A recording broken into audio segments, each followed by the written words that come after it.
Fellow FPL managers, today we are looking at the best players to buy for Game Week 5 in FPL. Make sure you like and subscribe, and let's get right into the video. First off, we will look at the best 5 defenders you can buy. Now guys, I'm going to be completely honest. I'm not a huge fan of buying defenders this game week. There's not a lot of players to choose from. Even so, at number 5, I have put a Leeds defender, and I am going to explain why. First off, I want you to look at the expected clean sheets and the expected goals conceded from the Leeds defence compared to the Crystal Palace and the Tottenham defence. As you can see, Leeds have higher expected clean sheets than Crystal Palace and Spurs this season, which I did not expect. And the Leeds fixture run in these first 4 game weeks has been harder than the Spurs fixture run and on par with the Crystal Palace fixture run, so it's not like they've had a few easy games. In fact, the easy games for Leeds are coming up right now. The next 4 games are a lot easier than the last 4, so I'm quite optimistic for the Leeds defence. I think they can maybe get another couple clean sheets in the next few games. Rodon, however you say his name, has no goal threat, no creative potential, and is only 4 million, but his defensive contribution stats are looking pretty good. He's averaging 9.25 per 90, and you only need 10 to get the 2 defensive contributions points. So for a 4 million defender with regular minutes and decent clean sheet potential, you've got a very good value player right here. And if you're looking to downgrade someone in your team so you can afford someone like Palmer, then Rodon is the guy to go for. Above him, we have Munoz. Now the Munoz fixture run is not good. That's not why he's in this list. You need to look at the expected goal involvements. 0.3 expected goal involvements per 90 for a defender is ridiculous. It's very good. Munoz is very unlucky to only have 1 goal involvement so far. The reason I say that is because of that one Ismaili Sarr miss that happened a couple game weeks ago. If you guys saw that, you know exactly what I'm talking about. Open goal miss at the back post, it was unreal. So Munoz should really have 2 assists. For that Liverpool game in game week 6, I wouldn't even bench Munoz. Not because I expect a clean sheet, but because Crystal Palace normally put a couple goals past Liverpool and Munoz could be involved in one of them. So even though that is a tough fixture, I wouldn't recommend benching Munoz for it. You don't need bench cover for it. Also, I'm sure you guys have looked at the data already, but the Crystal Palace defence along with the Spurs defence is quite humorous, one would say. Their expected goals conceded are quite high. Realistically, both Spurs and Crystal Palace should have conceded around 4 or 5 goals, but somehow they're getting away with murder. So while the defence is doing pretty good at the moment and the underlying data isn't awful, the amount of clean sheets they have is higher than it should be by quite some margin. Just so you guys know that. Don't expect a consistent amount of clean sheets from Crystal Palace and Spurs in the future. We'll talk about Van de Ven and Porro together. Now, the expected goal involvements are very similar, except Van de Ven has actually got a goal and Porro does not have a single goal involvement to his name yet. So you would think going for Van de Ven 1 million cheaper over Pedro Porro is an absolute no-brainer. But I would disagree. I think Porro is going to end this season with at least 10 goal involvements to his name, and I cannot say the same for Van de Ven. Porro is on a lot of set pieces. He can score from range, and he will be putting loads of crosses against teams that play a low block so he can get loads of assists from headers. Before this season started, he was averaging a goal involvement once every 3.5 starts, so currently he does owe us a goal involvement, but then again, a new manager has taken over, so it could take away from Porro's creative potential. Either way, I think Porro is a better player than Van de Ven if you can afford him, but Van de Ven ultimately right now is giving you more value. He's only 4.6 million. At the number 1 spot though, we have a different 4.6 million defender who is absolutely ridiculous at the moment. He's hit defensive contributions in every game and it's not even coming close. He's averaging 13.5 defensive contributions per 90.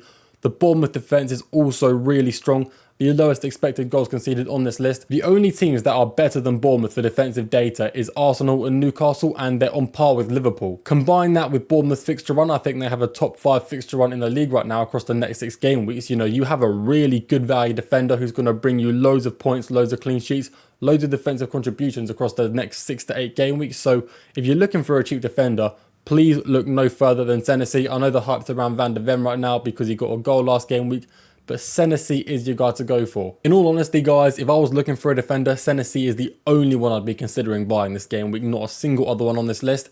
But if you already have Senesi and you really need a new defender, the 4 below are some good options you can choose between. Coming on to the midfielders now, it's a bit of a weird one. The bottom 2 players on this list in Kudus and Stark I'm not a huge fan of, but they're the best players I could find outside the top 3. The top 3 midfielders are ridiculously good options that you should all consider buying, like a complete switch up from Kudus and Stark. You've got Semenyo and Boomer and Palmer, who are all amazing assets who I wish I could own. But let's not get ahead of ourselves. We will begin with Stark, who is 5 million, very cheap. He has very low ownership and his fixture run is good. He has got reliable minutes, and he's the only Leeds player with reliable minutes that's actually got semi-decent underlying data. And as you can see here, his underlying data isn't spectacular, but it's pretty good for a player only costing 5 million. Along with the defensive contributions, he's averaging 7 per 90, which is alright, but it's nothing spectacular again. I've put him in this video because a lot of you may be considering downgrading an expensive midfielder in your team to afford Palmer, and if you want to do that, Stark is definitely the guy to go for. You could look to Dewsbury Hall, but they play away to Liverpool this game week, and he's not someone you'd be wanting to bring in unless you can stick him on the bench. Kudus, who has been disappointing the last 3 game weeks, has still got okay underlying data. It's only a bit better than Stark's, but Kudus is getting reliable minutes in that Spurs attack, and Spurs are looking pretty good going forward. Kudus is a good player. We've seen it at West Ham. He can finish his big chances. He can create for his teammates. With the fixture on for Spurs still looking good, I still have faith in Kudus, and I would still buy him if I was you looking for a mid-price midfielder. Ultimately, there's no one really good at that price point until you can afford Semenyo. So if you can't afford Semenyo, or you already have him and you need a relatively cheap to mid-price midfielder, Kudus is definitely the best one to go for. It's just you can't expect a lot from him. At 6.5 million, he's fairly priced. He's not amazing value. But with the good fixture run ahead, you could definitely see some points from Kudus, hopefully in the form of goals and assists and not just the extra 1 point for a clean sheet. The Chelsea fixture run is pretty average, guys. It's nothing spectacular. It's all right.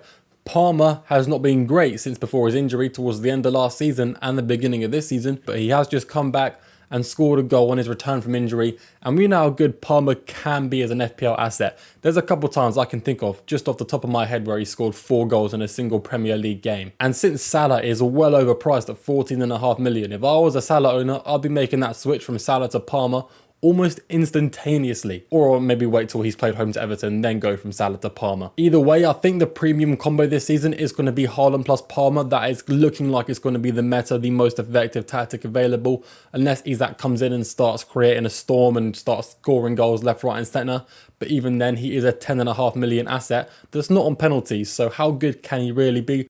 I'd much prefer my 10.5 million FPL asset to be on penalties. I've left the underlying data blank for Palmer here because he's only played 124 minutes this season, which simply isn't a big enough sample size to actually take anything useful from it. You'd ideally like a player to have at least played 270 to 300 minutes so you can actually record some reliable underlying data. So with Palmer, you are sort of taking a risk in the sense you don't know how good he's going to be because his form hasn't been amazing recently. He scored his first non-penalty goal in what, half a year?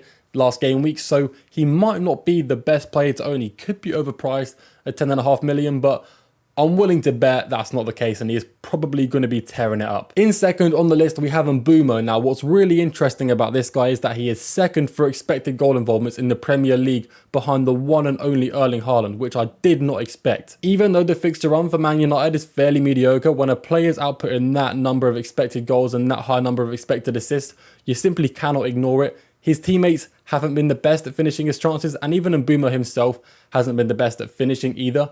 But with a player of his quality, there is absolutely no way he avoids points for much longer.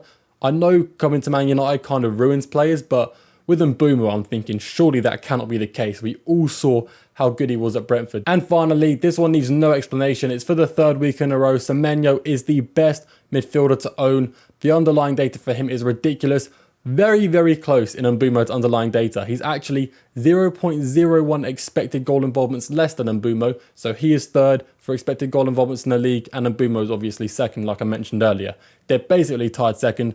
The only difference is Semenyo's been getting lucky with the assists and actually finishing his chances. Better yet, Semenyo is actually the highest for defensive contributions on this list, so you never know.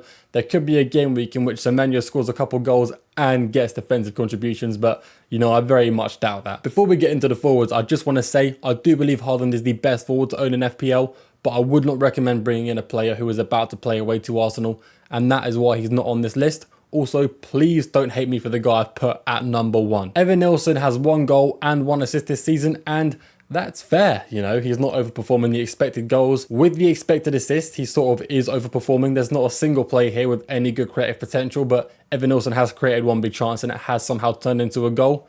He's also got the most shots in the box of any of these players, which I did not expect considering he's got less goals than most of them here. One thing I was shocked to see is that Evan Nilsson's expected goals is actually lower than I thought. You know, compared to most of these forwards here, it's not too high, and being Bournemouth's striker, you would expect to have more expected goals, but Semenyo is absolutely hogging the expected goals at the moment.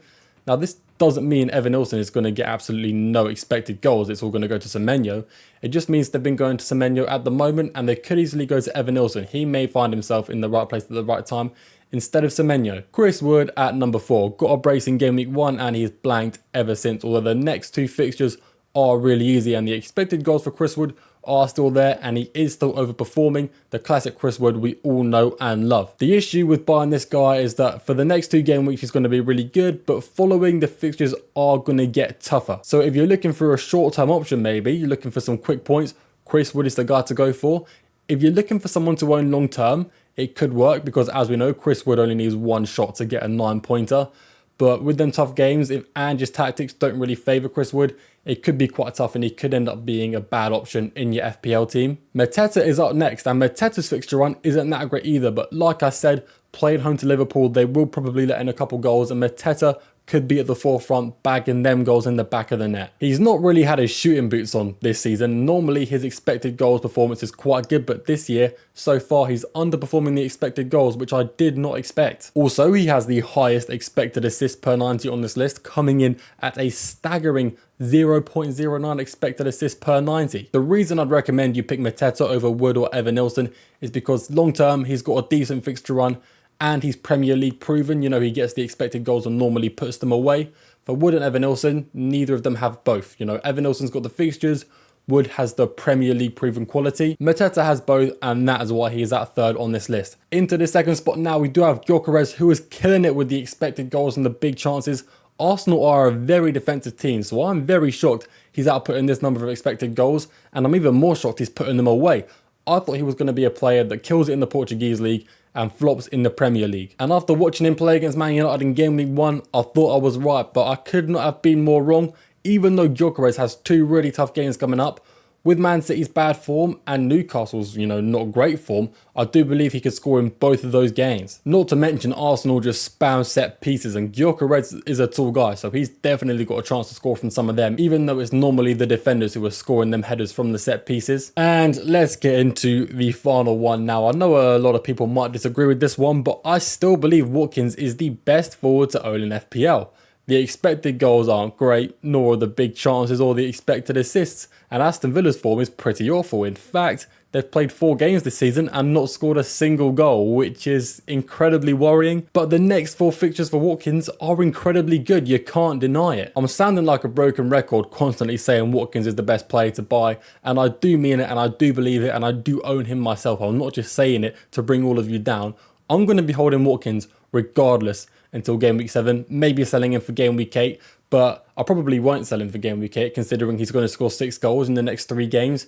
It wouldn't make sense to sell a player on that kind of form. So yeah, big up Ollie Watkins. If you guys are Watkins owners and you're holding on to him and you're like me, smash like, because you guys are real believers. You guys know what's up.